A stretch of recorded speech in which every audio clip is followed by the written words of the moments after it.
है हमारे पास यहाँ पर प्रोग्राम आ जाएगा using if else statement the program reads the number from the keyboard and print the message whether it is an even और odd number using if else statement. ठीक है, और ये हम सी लैंग्वेज के थ्रू हम करेंगे। तो सबसे पहले हम अपनी लाइब्रेरीज लिख लेते हैं।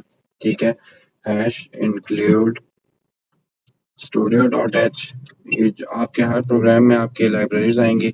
Hash include conio dot h. ठीक है, और उसके बाद जो है वॉइड मेन आपका आएगा। आप यहाँ पर इंट पेन भी यूज कर सकते हैं। इंट पेन का मतलब यहाँ पर ये होता है कि आपको इंटीजर वैल्यू रिटर्न होगी, यानी अगर आप प्रोग्राम के एंड में रिटर्न 0 करते हैं तो उसका ये मतलब है कि आपका प्रोग्राम यहाँ पर सक्सेसफुली एंड हो गया है। तो यहाँ पर हम वॉइड मेन यूज कर रहे हैं, तो वॉइड मेन भी यूज कर लें, इंट मेन भी यूज कर लें, इसमें मसला नहीं है। क्योंकि कुछ कंपाइलर्स होते हैं उनमें वॉइड मेन चलता है बहुत, और ज्यादातर कंपाइलर इंट मेन चलाते हैं। ठीक है, वॉइड मेन हम नॉर्मली इसलिए यूज करते हैं कि ये वैल्यू हमें जो है कोई रिटर्न नहीं करता। ठीक है, और यहाँ पर सबसे पहले वॉइड मेन हमने लिख दिया, उसके बाद हमने ब्रैकेट डाली और सबसे पहले हम अपने वेरिएबल्स यहाँ पर डिक्लेयर करेंगे। इस केस में हम यहाँ पर जो है हमारे वेरिएबल इंटीजर टाइप के हैं, क्योंकि इनके अंदर न्यूमेरिक वैल्यूज हैं। तो पहले वेरिएबल का नाम हमने रख दिया एन, और यहाँ पर हम एक नहीं दो वेरिएबल यहाँ पर हम डिक्लेयर करेंगे। दो क्यों करेंगे उसका मैं आपको आगे बताता हूँ। दूसरे वेरिएबल का नाम आपने दे दिया, तो कोई भी आप दे सकते हैं। ठीक है, दूसरे वेरिएबल का नाम आपने वाई दे दिया। ठीक है, और यहाँ पर एंड में आपने सेमीकोलन यहाँ पर लगा दिया। ठीक है, अब यहाँ पर हमने दो इंटीजर टाइप के वेरिएबल हमने यहाँ पर डिक्लेयर कर लिए।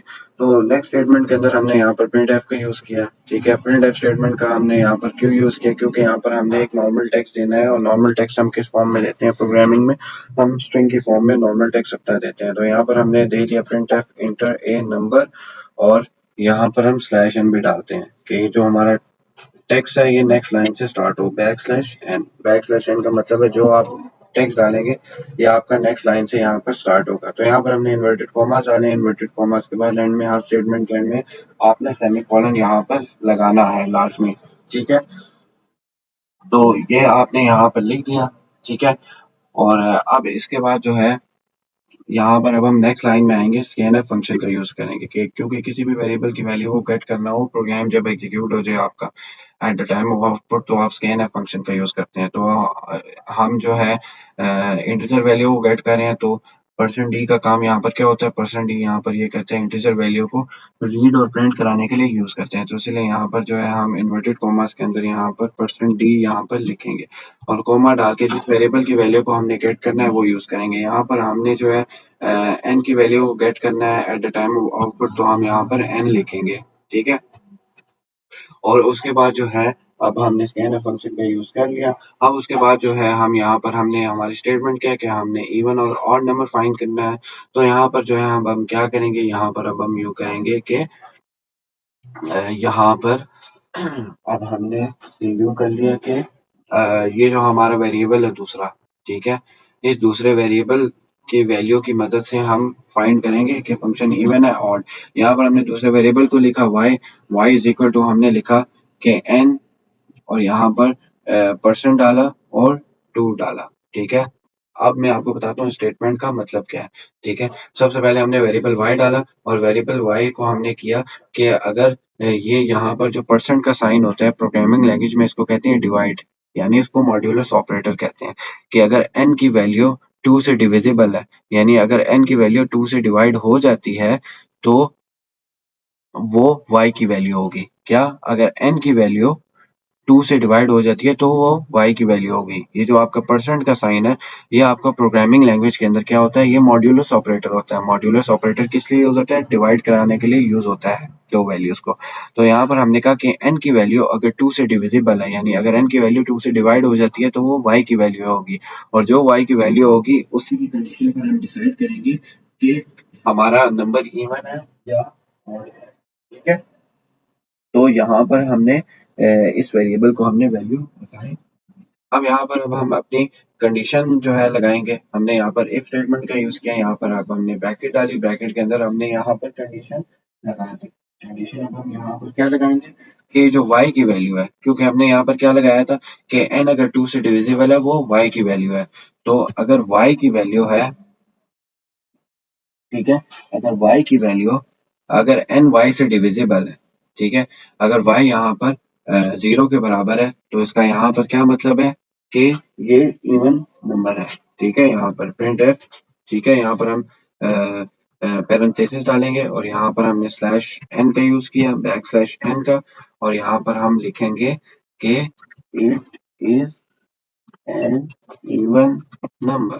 ठीक है, सॉरी मैं सही करके लिखूँ इसे, इट इज इवन नंबर।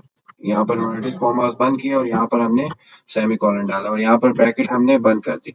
और यहाँ पर अगर हम एल्स की स्टेटमेंट बनाएं, ठीक है, तो यहाँ पर भी हम प्रिंट एफ से डिस्प्ले करा देंगे बैक स्लैश एन का यूज करके, it is N odd number. ठीक है, तो ये सिंपल सा कुछ प्रोग्राम था और एंड में हमने यहाँ पर सेमी कॉलन यहाँ पर लगा दिया।